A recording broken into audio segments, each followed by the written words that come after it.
Welcome to Coaching Uncut, a special series on the Unstoppable Woman podcast, where I take you behind the scenes and give you a peek into the private coaching I do with my clients. All of these coaching calls have been recorded with the permission from my clients who have generously allowed me to share these with you as a way of helping more people in this world. They give you access to master level coaching and the opportunity to learn the lessons that they're learning right along with them. Please keep in mind that these recordings are not studio productions and the audio quality may be less than ideal, but the content will take you far and help you become unstoppable. With that, listen in and learn.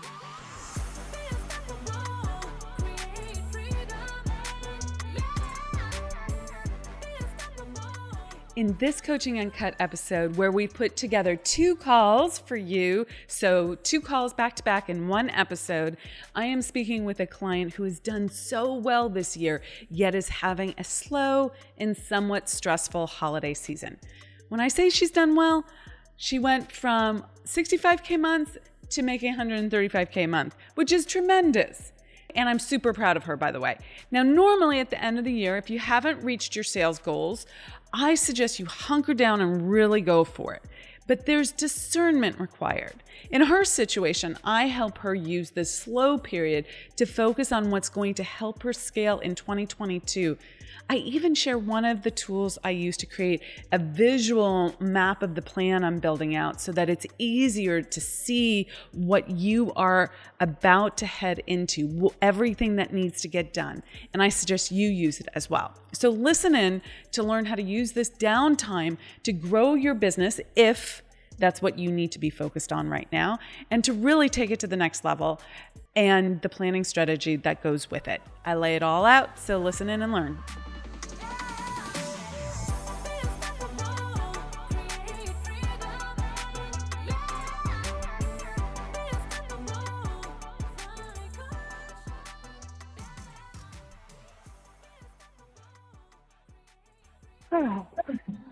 So, how can I help you this morning? So I think that I, as always, am trying to stay as focused as possible on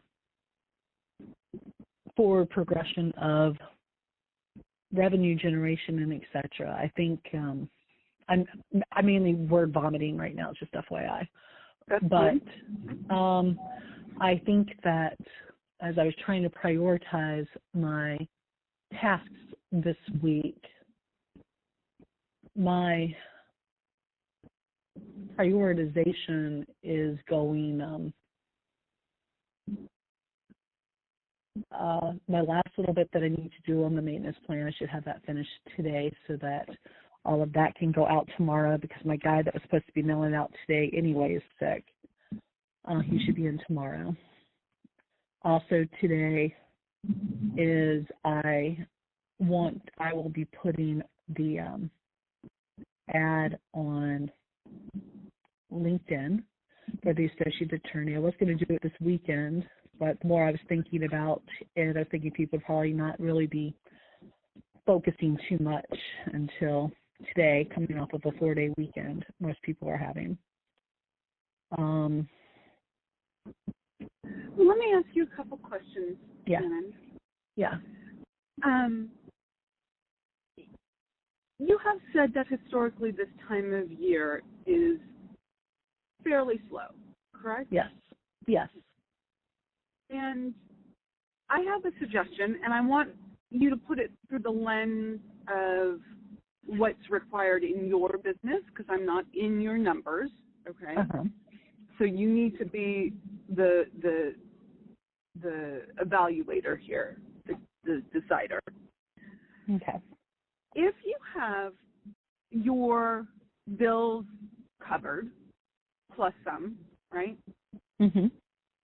Is it a better use of your time to actually, not that getting the maintenance thing out is great, getting the hire posted, job description posted, all of that I'm fully in support of. but I feel underneath this conversation that you are wanting to make sales, you're wanting to bring in money, and you're swimming upstream and kind of banging your head against the wall. And I'm wondering if it would be a much better use of your time and energy for the next month really, okay, to develop a marketing plan that takes your business to the next level. And not just a marketing plan, but primarily a marketing plan, but also a business model, okay? So I'll pause there, but that is what I'm feeling into right now and thinking would be a much better use of your time and attention.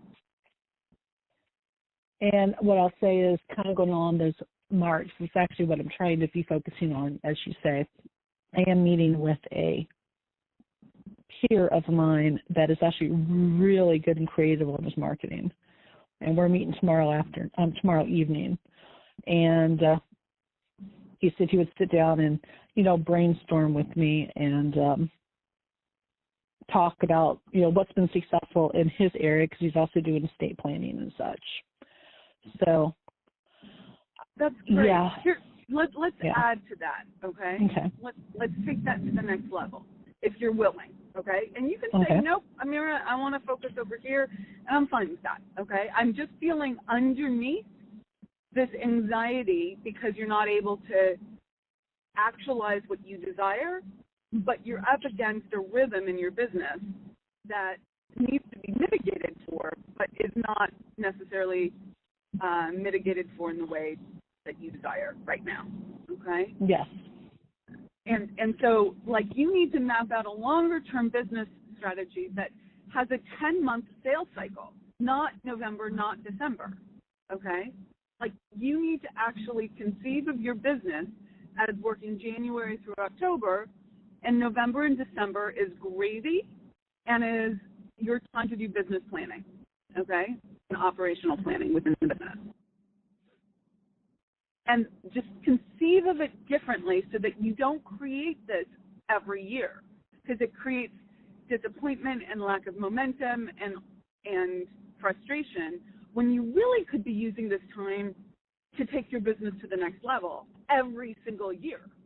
It could be the thing. If you flipped how you looked at this, Shannon, and saw this as God is always for me, right? The universe is always for me. How could this be for me? It's for me because I need to be focusing and doing the deep dive and getting ahead of things on my business plan and my marketing, so that next year I can just go into execution mode, as opposed to every month going, where are the leads, where are the leads, where are the leads, okay? Yeah. And so, wow, I have a whole frickin' month to do this. Fan-frickin-tastic. Let's figure out what needs to be done. What are the steps here? I think you're on the right track in terms of talking to your colleague, but I would do that times 5. Think about 5 other people. They don't have to be in estate planning because they can be transferable, okay? Uh-huh. But they're in a service-based industry, preferably law, that are doing really well, okay? And have informational interviews with them. Talk to them on the phone. People love to help, okay? True. Don't make them your competitor, okay? Don't ask your competitor. But 5 to 10 other lawyers who are doing great. I would also do online research. How to market for a small law firm. I would ask HTM what's working, okay? I can talk to you about funnels, okay? We can create really good funnels for you. But you need to figure out what's actually, what's working for people, and come up with the 50 ideas and then pare them down, okay? Don't do all 50. That's a recipe for splaying, okay? But first you need to figure out, what are my options out there? And then you need to put them in order, right? The universe loves order. Order is heaven's first law. You have to put it in order. Your first step is to find out what the options are instead of going into execution on just one that catches your eye. Figure out what all the options are. Figure out what works for your firm, for you, for where you're at. What's the phased approach for this? We're going to do this January, February, March, April, May. Like, if try and do it all at once, it's not going to work. Okay? Yeah. What is the testing and tweaking that needs to happen at every stage? Who are the hires that you need to make? What does your revenue need to be to make those hires, right? Like, you need, these are not, these questions are not rocket science, right? I know you've thought these things before, but you need to spend the time, and it does take time and space to do this.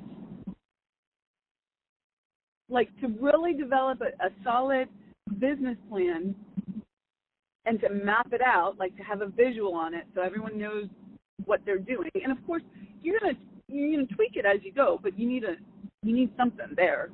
That's a big project. It's not sit down for 2 hours and do that. True. And the month of December, not that you won't do anything else, but hooking into that, getting into that, and really building it so that you can see how to get to $10 million, right?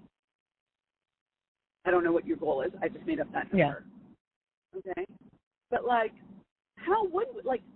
ask a better question. How would we get to this level, this next level? But now, what to you? Oh, it's 100% making sense. One of the things I've been digesting this whole weekend, actually, because I've been, reading the HTM forums quite a bit. And it's something I'm trying to digest because I understand it, but financially I don't understand it, is a comment that makes in regards to hires. Always hire two. If you need an associate attorney, don't hire one associate attorney, hire two. Yeah, no, I get it. If you need a salesperson, don't hire one salesperson, hire two salespersons. Uh-huh. And I think what do you think about that too? I think it's the financial feasibility of it in my mind with the mange-esque marketing strategy I feel I have. I feel like my marketing strategy is like a dog with mange. In some areas, the coat looks beautiful. In the other parts, is completely bare and blistery. Yeah. So he's right, because if associate attorney one, father gets cancer and has to leave, you have associate attorney number two, right? Exactly. Yeah. With salespeople, if one person's in a lull, the other person can do more, can fill in the blanks. There's a little competition there, right? Like, it keeps people honest. Not that they're not honest, but keeps people working at on their toes, yeah. Yeah, on their toes. And so I don't disagree. I think your biggest challenge, like if we put it in order here, is lead gen. Yeah. Okay?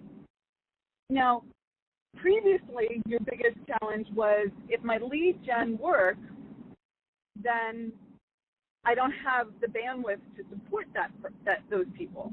Okay? Yeah.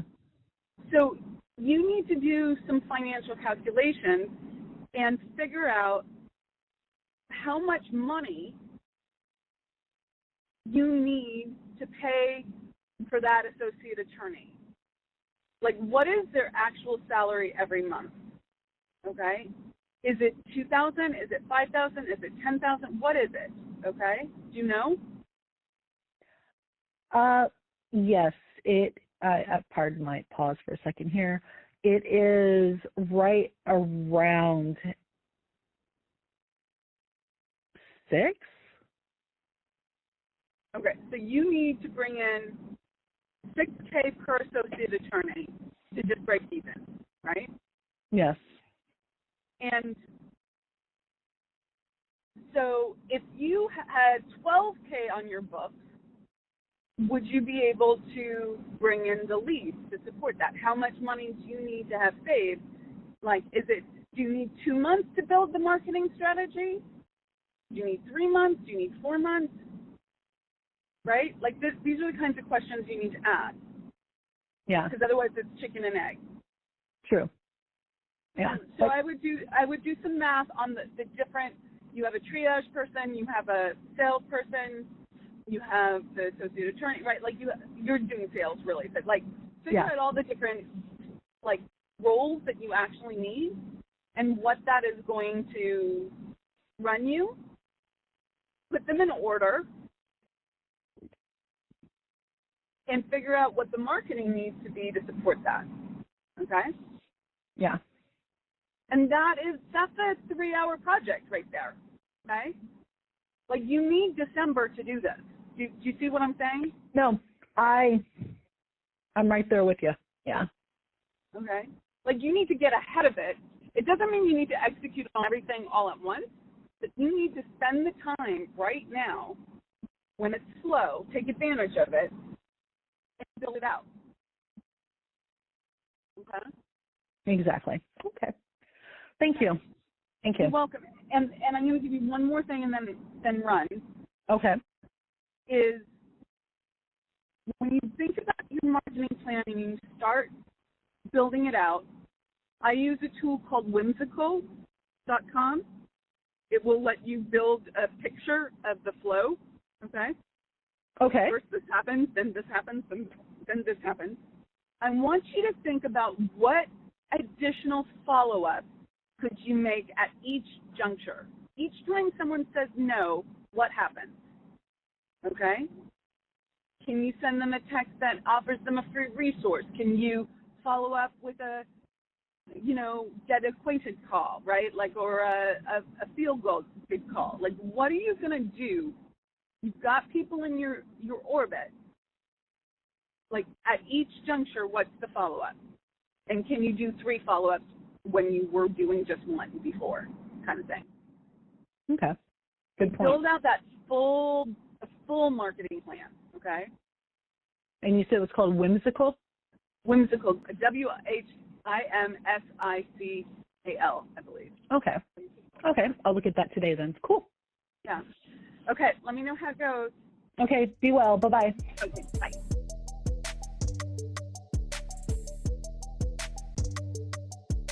How you doing? I'm doing pretty well. How are you? Good. Very good. Okay. What's the update since yesterday? Okay. So one of the things that I will emphasize planning-wise is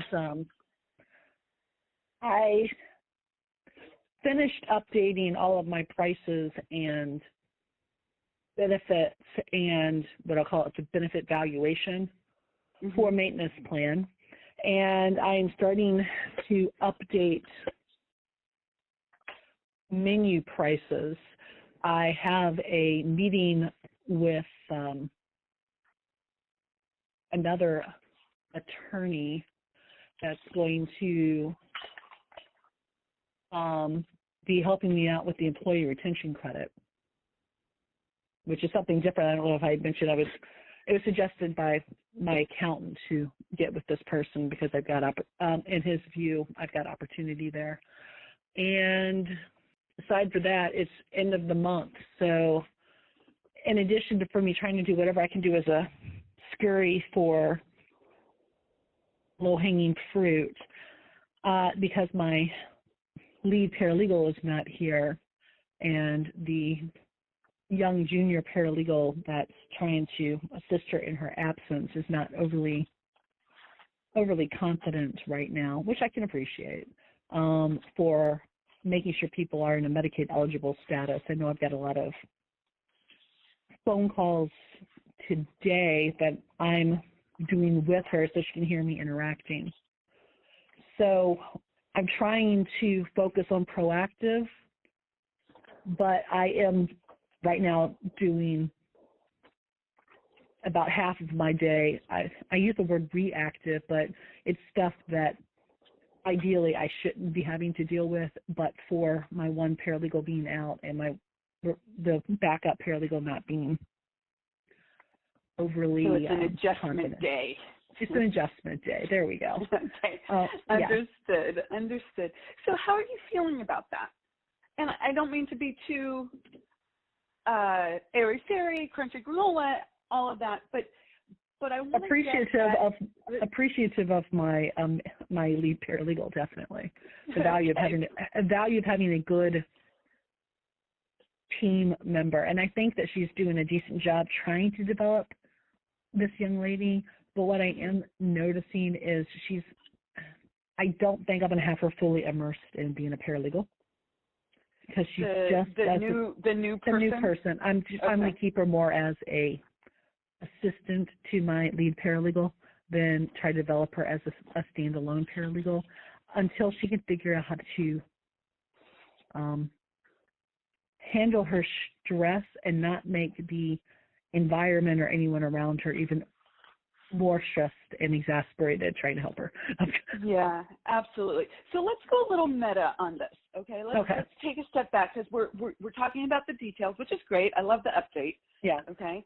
But let's go meta, because what I'm sensing is some frustration around movement forward and the team that you have, and 3 steps, 1 step forward, 3 steps back, or whatever it is, 3 steps forward, 1 step back. That there's a little bit of a challenge with traction here. Would I be correct in that assessment? Yes. You can tell me I'm wrong. No, I'm pausing because there is traction, but I think it's also going back to some of what we were talking about yesterday of I need an associate attorney, hire 2. Right. I need a salesperson, hire 2. Yeah. Just as easy to hire 2 as it is 1. If one of them is drastically not working out, cut the bait and continue developing, the pearl. Yeah. Okay. So you have a great solution in place for that. And now between this moment in time and when you have your hire 2 executed, deployed, right? You've done that. What is the go forward plan, right? You need to do this. You're in movement on it. All of that is accurate, true, good. And how do we take the current experience and leverage it? What's another way of saying that? How do we step out of the frustration and into the leveraging this experience? Does that make sense? So I think that, in my view, I think a lot of the leverage opportunity, for example, with the junior paralegal, I think that the leverage opportunity that I'm seeing there is there's kind of a value of having somebody do, for lack of a better way to put it, a trial by fire with their lead not in office for a couple of days to see how they handle. Oh, that's great. I think that there's great opportunity of not only seeing great job here, here, and here, but also let's work on this. And now that your lead is back, I've got more direction in talking to the lead for development. Yeah, I think that's a great way of looking at it. I want you to find 3 or 4 other examples. Okay. And I'm looking for things that are deployable, if you will. Like these are 3 to 5 things that I am learning right now about team, how to hire, how to work with, how to train, what to look for, what the signs are, right? That you can put into some sort of format that works for you, that's deployable. Which means if X, then Y. Okay? So if I'm feeling frustrated, I need to look with work production, right? I can go to this document and say, is it a question of this, or this? Does that make sense? Like right now, you feel frustrated with the type of person who's doing something, right? Like list out your frustrations. You're not saying that the person is wrong or bad or terrible or can't be used on the team, can't work on the team, or isn't valuable in this capacity, but you are frustrated around this, and this. Correct? Am I right there? I guess I don't know if I necessarily use the word frustrated, because when I hear the word frustrated, the connotation I get is when people are frustrated, they've given up, and I haven't given up. So for me, it's a connotation. It's a connotation of a word there. But what I will say, I'll probably use the word more concerned. Okay. Use the word that works for you. Yeah, exactly. There's no part of you that indicates to me that you've given up by any means. So just for point of clarification, I don't think that. I'm looking to leverage this experience. So when I want you to have a game plan going forward. When I'm frustrated with team, I need to look at, did I hire the right person? Did I train them the right way? Like look at all the things and come up with 3 to 5 things that you can look at to determine, like that's a matrix for you that helps you determine in the future, oh, this is what I need to be looking at here, okay? So let's take the attorney there's 2 situations as far as I can tell right now. There's the attorney that gave notice because her father has cancer, correct? Yes. Okay, and then there's the paralegal who's not quite trained yet that you're questioning. Is that correct? Yes. Okay. So I would take both of those situations and do a little lessons learned. Like, what did I learn? Okay, well, I learned I need two attorneys, right? I know that I need to have an HR company at the ready for when, people leave. What do you mean by an HR company? Like a recruiting company. Oh, okay, got it. Yeah. Like you need people that you can deploy, like that you can call on so that you don't feel stuck. Like the challenge here is, oh my God, all this stuff is happening and I need to be focused on sales, right? Or I need to be focused on X, Y, and Z. And you need like a game plan for when people leave so that it doesn't feel insurmountable. It's just this gets deployed. Yes. Okay. And part of that is tactical things. I need to have my HR company, my recruiting company, right? And part of it is I need to, what else? I need to manage my mindset, and that looks like this, right? Okay. I need to have an action plan when things happen so I don't feel like I'm flailing. Do you get where I'm going with this? This is making some sense, okay? I don't have all the answers for you. You have to figure out what the answers are. That's the heavy lifting, okay? Sure. But you need to have the inner and the outer game.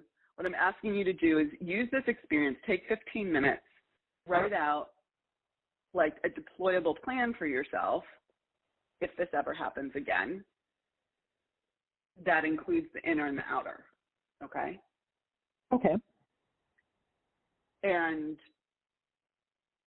what will come up are a lot of different things, and then you'll also get information about like, oh, you'll start thinking about this and you're like, oh, I could do this, I could do this, I could do this, I could do this.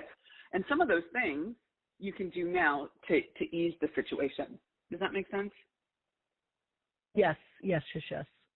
Okay, so it's a twofold process here, or there's a two benefit aspect to this. You have a deployable plan, and you brainstorm around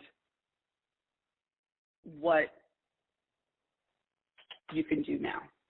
You get ideas for what you can do now. Okay. And I'm seeing, and because, and let me take a step back and give you the meta on this. I keep using that word. It's one of my favorite words now. But the big picture on this is when you have a plan, you step out of the flail, right? The frustration, the exasperation, whatever you want to call it. I know frustration is not the word that you want to use, but the generic struggle, the hard, right? Yeah. Like you feel like you've done something, and you have. It's not just a feeling. You feel like you've done something, and it goes from complaint to action, complaint to solution, problem to solution. Okay? Okay. And when I say complaint, it doesn't sound to me like you're complaining like a victim. I mean, like, here's this problem that I'm facing. Okay? Exactly. Okay. Okay. Okay. Awesome. Thank you, ma'am. Take care. Bye.